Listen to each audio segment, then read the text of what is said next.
Selanjutnya kita akan coba membahas masih sekitar IPB.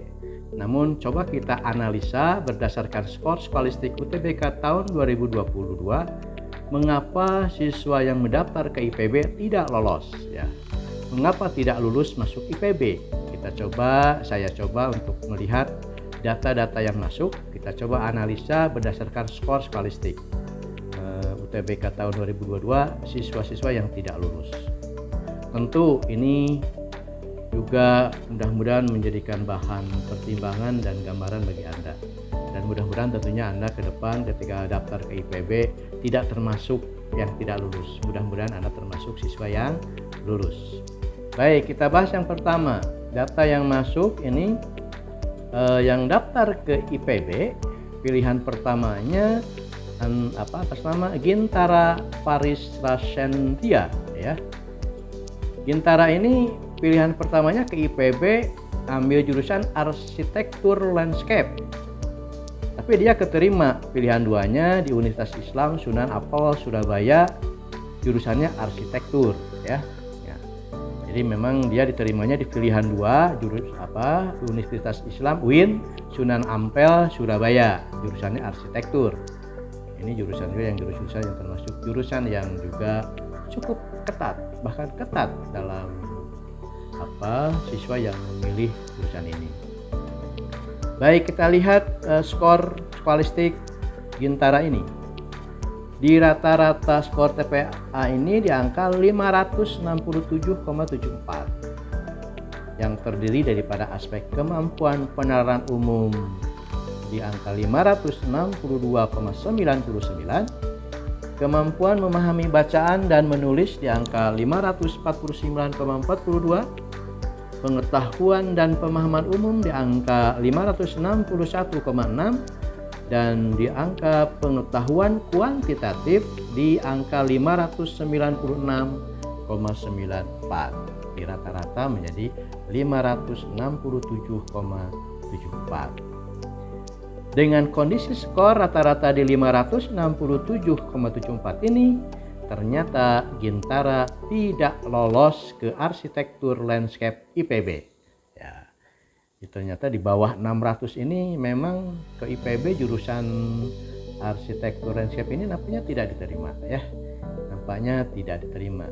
Tapi Gintara ini menarik sekali, dia menetapkan strategi milih pilihan duanya adalah di perguruan tinggi yang memang yang sempat Bapak sampaikan di ruangan kelas bahwa memang UIN ini termasuk di posisi level 3. Jadi IPB cenderung di level 1 ya. Apalagi jurusannya arsitektur. Sehingga pilihan keduanya itu sangat tepat dia memilih sehingga dia lolos di pilihan kedua. Nah, ini juga sebagai bahan Anda untuk menjadi pembelajaran. Ternyata ketika Anda tidak ada peluang, sebetulnya Anda bisa diterima di pilihan 2. Hanya catatannya di pilihan 2 itu memang tingkat keketatan, tingkat persaingannya itu di bawah pilihan yang pertama. Itu nampaknya harus menjadi strategi Anda dalam menetapkan pilihan kedua. Baik, contoh yang kedua ya, yang juga tidak lolos ke IPB pilihan pertama, baik pilihan kedua itu atas nama Hani Nur Anissa ya. Hani Nur Anissa asal dari kelas 12 MIPA 2. Beliau tidak lulus ke IPB jurusan ilmu gizi. Bapak bilang di awal, ilmu gizi ini merupakan jurusan favorit di IPB ya. Bagaimana skor Hani ini sehingga tidak lolos ke IPB? Ternyata di rata-rata skor tes potensi skolastik itu di angka 465,03. Di angka 465,03 ini tidak lolos ke IPB. Bahkan ke Unsil saja ilmu gizi pun tidak lolos. Nah, ini juga menjadi bahan pertimbangan Anda, hati-hati ya. Aspek-aspeknya kita lihat, aspek kemampuan penalaran umum itu di angka 498,43. Kemampuan memahami bacaan dan menulis di angka 530,57. Pengetahuan dan pemahaman umum di angka 426,31. Pengetahuan kuantitatif di angka 404,79. Nah, bisa ditarik atau bisa dikatakan kita sudah membuat catatan, ternyata di Unsil juga untuk gizi di bawah 500 tidak lolos ya. Yang angka 465 pun tidak lolos. Walaupun Unsil ini kalau kita lihat tingkat keketatan dilihat dari perguruan tingginya, ini bisa dikategorikan di level 3. Namun ternyata untuk ilmu gizi ini di angka skor 465,03 rata-ratanya ya tidak lolos. Baik, kita lanjutkan contoh yang ketiga. Atas nama Afra Raisah Galih. Afra Raisah Galiah, asal kelas 12 MIPA 6. Itu dia tidak lulus ke IPB, ngambil statistika. Nah, ini statistik juga termasuk ya, yang saya bilang di awal, termasuk jurusan IPB yang favorit juga. Tingkat keketannya juga luar biasa. Jurusan pilihan keduanya Undip Statistika juga. Nah, Afra ini tidak lulus ke IPB maupun ke Undip dengan jurusan yang sama yaitu statistika.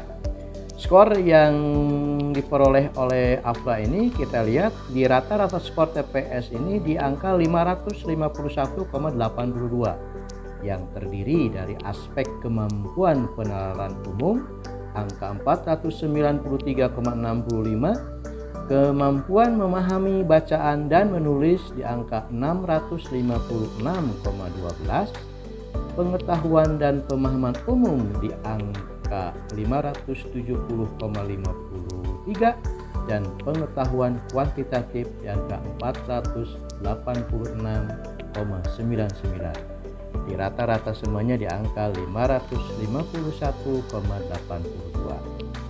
Nah, ini kalau kita lihat, wah memang dua-duanya pilihan 1 dan pilihan 2 PTN-nya termasuk PTN di level-level 1 memang berat lah ya. Untuk kami statistik pertama IPB, yang kedua Undip, memang dua-duanya sangat berat di angka skor di bawah 600 skornya ya. Ternyata di sini dia di angka ada sih 600 di kemampuan pemahaman bacaan dan menulis di 656, tapi aspek-aspek lain ada yang di bawah 500 ya, sehingga di rata-rata semuanya di bawah 600, persisnya di angka 551,82. Afra tidak lulus di statistika IPB maupun Undip.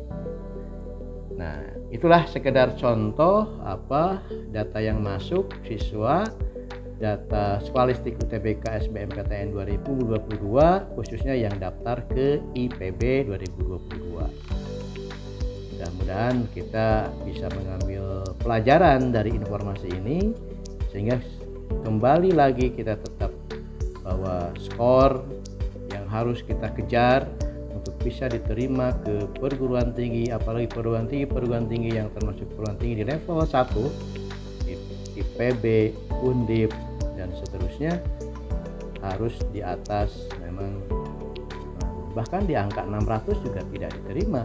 Jadi memang amannya di angka 700 ke atas. Ya, ada sebagian seperti nanti kita bahas Unsil itu ada yang di antara 600 sampai 700 lolos, antara 600 sampai 650 kalau ke Unsil itu lolos ya. Tadi ke Unsil tidak lolos di ilmu gizi karena rata-ratanya atas nama Hani tadi di bawah 500, persisnya di angka 465,03. Dan kita lihat di data Unsil nanti ada beberapa siswa yang lolos ke Unsil. Bapak lihat ternyata skornya itu di atas 500 sampai 650. Demikian mengapa tidak lolos ke IPB, dilihat dari analisa skor UTBK. Mudah-mudahan bisa bermanfaat. Terima kasih. Wassalamualaikum warahmatullahi wabarakatuh.